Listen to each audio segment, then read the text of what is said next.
Oke teman-teman semua, di seluruh Indonesia, saya Artawan Sasa.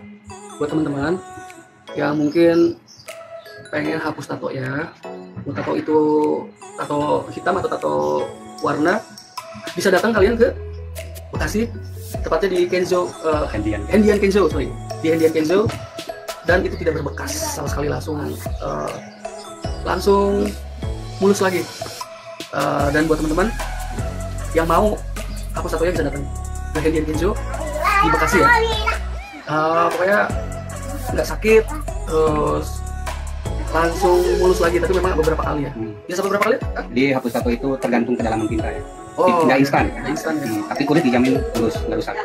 Jadi tergantung tintanya ya, kedalaman tintanya. Ya. Kalau misalkan dalam banget tintanya, mungkin agak lumayan lama ya. Beberapa kali treatment dah? Ya hapus tato tergantung kedalaman tinta ya. Kalau misalkan tintanya tipis bisa 2 kali habis. Tapi kalau tintanya tebal bisa berkali-kali.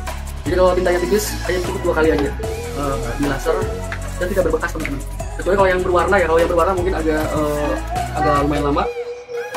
Dan buat teman-teman khususnya yang ada tatonya yang mau dihapus, bisa datang langsung ke Hendian Kenzo ya. Instagramnya apa kan? Sama itu. Nah ini Instagramnya Hendian Kenzo. Facebooknya juga sama, Hendian Kenzo juga. TikTok semuanya Hendian Kenzo ya. Jadi buat teman-teman cari-cari alamatnya di mana, bisa langsung DM atau bisa langsung kirim pesan TikTok atau DM Instagram di Hendian Kenzo.